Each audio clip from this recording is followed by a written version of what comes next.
Autotransact Allonge, réseau plus que pro pour la défense du consommateur. Alors aujourd'hui, on va vous présenter une anomalie qui est très connue sur les moteurs, tout ce qui est C3, C3 A51, je dirais même les Peugeot 207, 308, tout ce qui est à base de moteur donc Alitis HD, donc des V6, que ce soit le 90 ou le 110 chevaux. Alors, la demoiselle, quand elle est venue par le dépanneur, par le camion de dépannage, on lui a soulevé la question de la pression carburant, qui est une cause connue. C'est pour ça qu'au téléphone, on lui a déjà posé la question de savoir si c'est un véhicule équipé du moteur ancienne génération ou l'évolution, puisqu'on est sur un véhicule A51, C3 A51, c'est-à-dire modèle 2010-2012. Donc on est justement sur cette limite de passage entre l'ancienne évolution, l'ancienne version des moteurs DV6 et l'évolution. Voilà. Donc quand on a ouvert le capot, une fois que le dépanneur est venu au siège de notre établissement, on a constaté effectivement que on avait affaire à l'ancienne évolution, donc c'est parfait.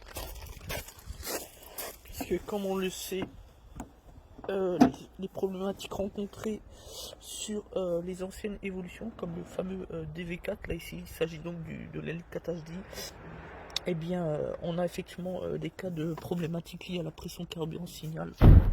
En fait, on a le capteur qui est juste en dessous, au-dessus de la boîte et en dessous le filtre à carburant ici. Voilà. Donc ça c'est une bonne nouvelle, ce qui a permis de confirmer notre hypothèse qui aurait été infirmée si jamais on était sur la nouvelle évolution des moteurs DV4 ou DV6. Voilà. Donc ensuite, on vient donc de réaliser à l'instant le diagnostic qui confirme eh bien, nos prémonitions, si je puis dire, puisque vous voyez le défaut 0,93 sur signal pression carburant. Quand on a un défaut signal, c'est souvent le capteur pression carburant, comme on vient de l'indiquer devant le moteur. En dessous, on a aussi surveillance haute pression carburant. Donc ça va dans le même sens, ça permet de déterminer qu'effectivement on a une information qui n'est pas bonne et qui s'envole. Donc ce qu'on va faire, on va ouvrir les mesures paramètres. Et on va confirmer tout ça, on va regarder au niveau des mesures paramètres sur le carburant ici, tac. On va faire une mise en route et contrôler les valeurs et voir s'il y a une espèce d'incohérence ou pas entre la consigne ici. Ici vous avez la consigne, là. Voilà, donc consigne pression carburant, c'est-à-dire c'est la valeur qui est transmise par le calculateur d'injection. Et ici au-dessus, juste au-dessus ici, pression mesurée, voilà, ici. Et ça, c'est la valeur réelle en termes de pression. Donc, on va faire le test en direct. Donc, au niveau des symptômes, on a un véhicule qui cale, ou l'accélération forte qui déraille et qui finit par caler, ce qui oblige la cliente à redémarrer. Alors là, vous voyez, elle vient de caler en direct, en fait. Voilà. On va redémarrer. Donc là, on est vraiment sur des gros symptômes. Vous voyez, même là, on a une difficulté au démarrage. Vous voyez la différence de pression, en fait il ne devrait pas y exister la moindre différence entre la consigne ici et la pression récupérée par le capteur. Voilà. Donc on va accélérer un petit peu pour voir l'évolution. Vous voyez, il y a un décrochage. Vous voyez, à l'accélération ça virevolte, là on a 900 alors qu'on devrait avoir 700. Vous voyez, il y a une différence. Cette différence là, elle démontre qu'il y a une anomalie au niveau de la pression de l'information de pression carburant récupérée par le calculateur d'injection. Vous voyez la grosse différence là, 1700-600, c'est extrêmement anormal, hein, soyons clairs. Même là, 600, 173, 290, voilà. Vous voyez, et bien ce sont ces différences là. Vous voyez là, c'est impressionnant, 600, 1700 à l'accélération. Donc ça, ce qui confirme notre hypothèse, le véhicule vient de caler à nouveau.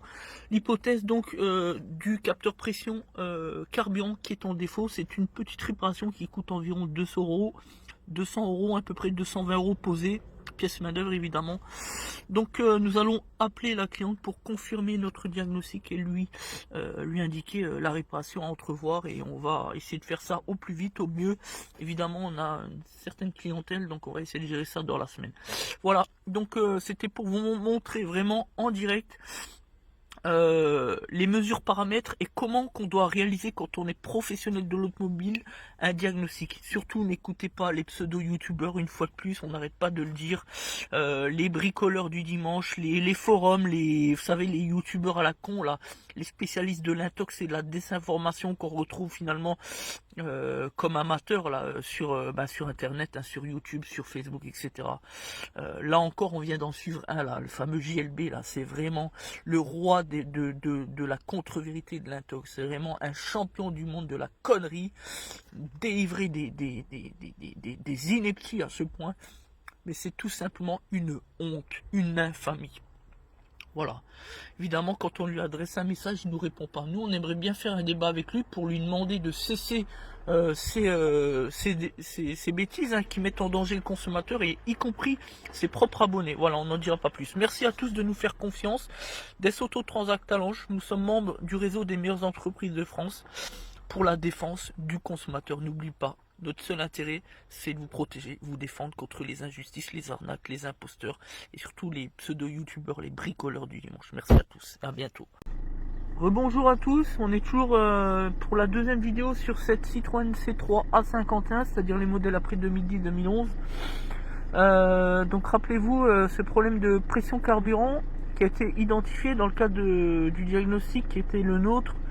Et on vient de remplacer le capteur pression carburant puisqu'on avait un défaut signal, donc voilà.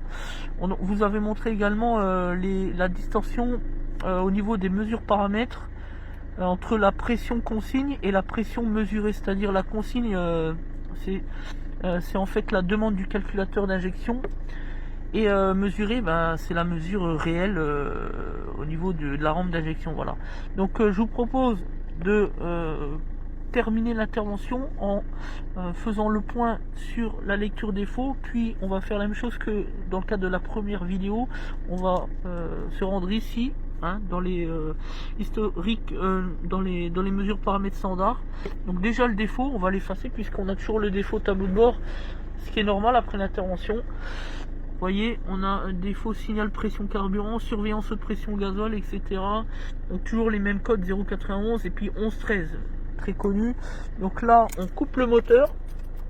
Rappelez-vous tout à l'heure le moteur qui n'arrêtait pas de caler avant l'intervention, évidemment. Donc voilà, on coupe le moteur, on a remis les deux contacts.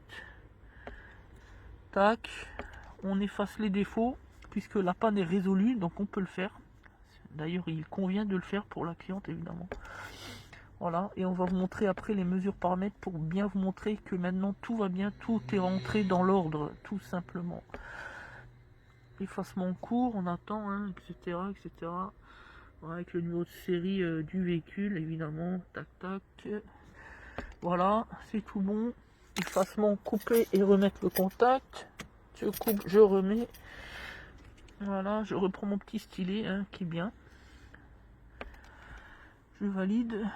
Voilà, et là vous avez donc absence de défaut. Maintenant on sort, on remet en route. Vous voyez, là elle tient bien le ralenti, nickel. Le défaut va s'éteindre, voilà, tout est bon. Moteur en route, voyons effacé. Maintenant on se rend dans les mesures paramètres standards, à savoir qu'il n'y a pas besoin de retélécoder la pièce, c'est du plug and play sur les capteurs pression carburant, donc tout va bien. Information circuit carburant, on clique dessus et on va regarder tout ça. Et vous pourrez faire la différence entre l'avant et l'après tout simplement. Alors, où est-ce qu'on est là-dessus? Consigne pression carburant, voilà. Ici vous avez la correction sur les 4 injecteurs. Donc globalement tout est bon, 0. On a une variation de moins de 15%, donc tout est bon. Vous voyez, sur les 4 on est à peu près sur les mêmes valeurs. Mais ce qui nous intéresse c'est ici. Donc voilà. Donc ici consigne pression carburant. Donc ça c'est la mesure, c'est ce que réclame le calculateur d'injection. Donc il demande 314 bars, 306 bars, vous voyez. Et au-dessus, ici, vous avez pression carburant mesurée. c'est l'information qui repart du capteur pression carburant que l'on vient de remplacer. Vous voyez, on est sur les mêmes valeurs et ça c'est bon. Tout à l'heure, rappelez-vous, on avait des valeurs anarchiques qui allaient dans tous les sens. On était de 1700 à 800 à 900 alors que en consigne on était sur la même base. Vous voyez, là tout est cohérent. On va confirmer sur l'accélération pour voir si tout va bien, puisque c'est même dans ce moment-là qu'on avait des grosses distorsions tout à l'heure. Voilà. Vous voyez, là, les valeurs sont bien cohérentes, l'une sur l'autre. Vous voyez, chose que nous n'avions pas avant réfection de la panne, évidemment. Et puis surtout, elle cale plus. Tout à l'heure, on accélérait un petit peu comme ça, puis on avait forcément un décrochage du rapport stachiométrique, et du coup, forcément, le moteur était beaucoup plus pauvre, ou beaucoup plus riche selon les cas, et puis forcément, le moteur s'échoue à ce moment-là, et c'est comme ça que ça cale. Voilà. Là, on est vraiment sur des valeurs cohérentes, vous voyez. On accélère un peu plus fort. Voilà, vous voyez, là, c'est cohérent. Voilà, tout est parfait, nickel. Tout est bon. Là, on revient au régime ralenti. Donc ça, on reprend. Voilà, parfait.